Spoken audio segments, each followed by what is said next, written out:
Bonjour et bienvenue sur Manga Adaptation. Alors aujourd'hui, on va parler d'Exaction. Alors qu'est-ce que c'est Exaction? C'est un seinen de Kenichi Sonoda, composé de 7 volumes, sortis entre 1998 et 2004, publié par Kodansha au Japon et Glénat en France. Le manga raconte l'histoire d'Oichi, un lycéen de Tokyo, lors du 10e anniversaire du premier contact avec les Foldiens. C'est un peuple alien venu sur Terre en paix et qui sont désormais 60 millions sur cette planète. Cependant, lors de cet événement, ils décident de détruire l'armée américaine ainsi que le mont Fuji pour prendre le contrôle de la Terre qu'ils considèrent comme une simple colonie. Oichi va alors se dresser contre eux, accompagné de sa petite copine Akane et de son grand-père Osuke, un inventeur qui avait déjà écrit plusieurs livres contre les Foldiens avant leur invasion, et qui vit dans un harem d'androïdes multifonctions. Osuke a trouvé un énorme robot de combat foldien qu'il a lui-même amélioré, Exaction, qu'Oichi pilotera pour combattre les aliens. Exaction est donc un manga sur l'occupation futuriste entre deux peuples différents, ce qui amène à des questions sur leur rapport de force, ou encore sur la définition de l'humanité. Mais est-ce suffisant de briser des codes établis pour faire passer un message? Attardons-nous donc sur le brisage des codes. Au fil du manga, on assiste à une évolution des notions de bien et de mal. L'histoire commence avec des personnages très manichéens, les gentils humains contre les méchants aliens. Les humains sont présentés comme pacifiques. Avant l'invasion, ils ne veulent pas imaginer que les Foldiens puissent avoir de mauvaises intentions, et ils seront victimes de leur gentillesse. A l'inverse, les Foldiens sont présentés comme cruels et sans pitié. Ils ont donné aux humains une image positive pendant 10 ans, puis ils ont trahi leur confiance pour assouvir leur soif de pouvoir. Cependant, plus le manga évolue, plus cette vision manichéenne devient nuancée. Les gentils humains se mettent à tuer des innocents afin de détruire des points stratégiques aliens. Ils deviennent donc comme les envahisseurs. Osuke notamment n'a aucune gêne pour sacrifier des gens si cela lui permet d'atteindre son but. Il vit seul dans son harem, loin de la guerre et des problèmes du peuple. À l'opposé, les Foldiens se distinguent les uns des autres. Le gouvernement foldien garde de mauvaises intentions, mais on rencontre d'autres aliens moins mauvais, comme des civils qui ne sont pas d'accord avec le gouvernement, ou des soldats qui sont forcés d'obéir à des ordres qu'ils désapprouvent.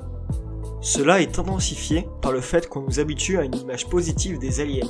Au début, les Foldiens sont là depuis 10 ans, et ils sont en paix avec les Terriens. Il n'y a qu'Oichi et son grand-père qui croient au danger représenté par les aliens. Ces deux personnages nous sont montrés comme exclus de la société pour leurs idées, voire même comme des racistes. Ouais, là on part sur des personnages principaux plutôt sympathiques, hein, t'as vu? Le héros devient ensuite le libérateur de son peuple, alors qu'il doit vivre avec toutes les vies humaines qu'il a prises. Il ressemble au personnage principal d'Evangelion qui doit vaincre les anges à tout prix, même s'il doit sacrifier ses alliés. Le lecteur est donc censé s'identifier au héros, qui est d'abord méchant, puis gentil, puis quelque part entre les deux, et qui combat des méchants qui sont gentils, mais qui sont en fait méchants, et qui finissent quelque part au milieu. Les notions de bien et de mal sont donc souvent biaisées, inversées, dépassées, afin de perdre les repères du lecteur et de ne pas le laisser indifférent au personnage. Ce manga se joue également de certains codes du manga de type Gundam, installés par les œuvres sous la licence Gundam, ou encore des mangas tels que Goldorak. Les robots ennemis sont blancs, et Exaction rouge, enfin sombre, ce qui provoque une inversion des notions de bien et de mal, blanc pour les gentils et sombre pour les méchants. De plus, Exaction, le robot du protagoniste, est gigantesque, mais peu rapide, en opposition avec des mangas comme Evangelion ou Code Geass. C'est une forteresse à conquérir plutôt qu'un ennemi à abattre. Son atout principal est d'être indestructible, ce qui est anticlimatique. Cela enlève tout climat de tension, d'intérêt, d'enjeu, puisque cela annule toute promesse de spectacle. Ce manga joue avec les codes de ce sous-genre pour mieux surprendre le lecteur. Il est donc toujours question de casser les codes. Maintenant, étudions un code de manga bien plus global. Il existe une sexualité présente dans l'ensemble de l'œuvre, mais elle sert au récit. La nudité des femmes androïdes s'explique par la personnalité du grand-père, qui est un savant fou lubrique, ce qui implique qu'il peut faire ce qu'il veut, puisque c'est lui qui les a créés. De plus, elles ne sont pas là pour servir cette lubricité, elles sont là pour faire toutes les manipulations informatiques, alléger la tension avec des situations cocasses, mais surtout pour servir d'intermédiaire entre Oichi et son grand-père, et aider Oichi. C'est surtout le cas pour Isaka, l'androïde, qui lui sert de guide. Pour le cas d'Akane, c'est plus évident. Il y a toute une séquence qui nous montre sa promesse sexuelle envers Oichi. À première vue, cela serait gratuit, mais ça sert surtout à visualiser l'importance de leur relation, notamment avec le fait que c'est la première chose à laquelle il pense au bord de la mort. Un autre aspect de mise en scène est de montrer des sous-vêtements féminins. Cela signifie que le héros est un adolescent en pleine puberté, mais c'est surtout utile dans la scène où Akane est dans son cockpit et que l'on voit ses sous-vêtements. L'auteur nous attire avec pour que l'on ne voit pas l'implant espion qu'elle a dans la cuisse. Finalement, la sexualisation des personnages est utilisée pour deux choses importantes. Les sexualités des personnages masculins et pour développer le récit. Mais est-ce vraiment si malsain que ça, compte tenu que les androïdes n'arrêtent pas de sauver les protagonistes? Parce que leur aspect est peut-être vulgaire, mais ce sont les personnages les plus physiques, intelligents et débrouillards. En plus, ces androïdes sont les esclaves du professeur. Elles deviennent des objets sexuels, ce qui donne aux scènes de fanservice un aspect malsain, comme la princesse Leia avec Jabba le Hutt dans Star Wars.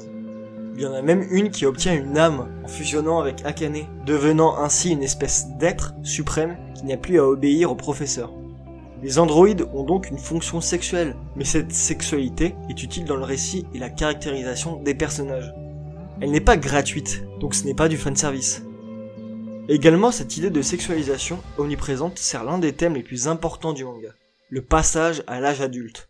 Le personnage est un adolescent qui grandit au fil de l'œuvre, que cela soit en termes de responsabilité, il doit sauver la terre, faire des sacrifices, de mentalité, il comprend que le monde n'est pas manichéen et apprend à faire la part des choses, et de sexualité, il a une petite amie et découvre l'amour.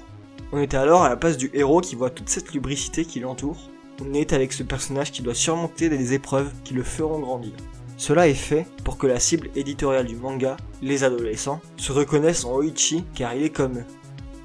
Maintenant, intéressons-nous à la représentation du danger dans cette œuvre. Les échelles de taille sont utilisées afin de montrer l'aspect gargantuesque de certains éléments. Exaction représente cette idée. C'est un robot protecteur de la Terre qui est un symbole de force et de liberté. On doit nous le montrer de manière imposante pour qu'on comprenne toute sa puissance et le sentiment de peur qu'il inspire aux ennemis. L'espace aussi nous est montré comme immense par rapport aux vaisseaux spatiaux. Les Foldiens sont censés être nombreux, mais on nous les montre peu imposants face à l'espace, comme s'ils n'étaient qu'un peuple parmi tant d'autres, comme si le background de ce manga était infini, comme si cet univers était gigantesque. Cela ressemble à Gurren Lagann qui nous montre le gigantisme des robots en nous les mettant à la même échelle que l'univers lui-même. A l'inverse, Exaction nous montre des robots gigantesques mais qui paraissent minuscules dans l'espace. Cette œuvre joue avec les différentes échelles de taille pour montrer la grandeur des éléments de cet univers. Cette œuvre est une mise en garde. À travers le gouvernement foldien, l'auteur nous montre le possible futur de l'humanité. Un peuple violent qui ne croit qu'en la guerre et la technologie, les Foldiens colonisent la Terre pour s'approprier ses richesses, ainsi que de la main-d'œuvre gratuite. De plus, ils veulent s'emparer d'Exaction dès qu'ils apprennent son existence. C'est une métaphore pour représenter un pays tel que les États-Unis. La technologie est plus que présente dans la vie dans ce manga, avec les robots qui maintiennent l'ordre, les publicités, Exaction, les androïdes, etc. Mais elle est surtout utilisée comme arme, comme quelque chose de dangereux que l'on doit surveiller à tout prix. L'auteur nous montre de possibles erreurs que peut faire l'humanité et propose quelques solutions. Ce manga serait un avertissement à suivre. Pour conclure, le brisage des codes établis est nécessaire, mais pas suffisant. En jouant avec, on peut retourner le sens ou en créer un nouveau. En faisant ceci, l'auteur peut faire passer un message, notamment ici, sur l'avenir de l'homme et sa possible autodestruction. Ce manga utilise ces deux procédés pour créer un manga inventif avec des personnages et un univers impactant. Donc voilà, l'analyse est terminée. Si cela vous a plu, n'hésitez pas à liker la vidéo, à vous abonner, à suivre la page Facebook, à partager. Mettez des commentaires constructifs, que cela soit négatif ou positif. Dites-moi votre avis en commentaire. Je vous dis à bientôt pour une nouvelle vidéo. À une prochaine fois, et lisez des mangas!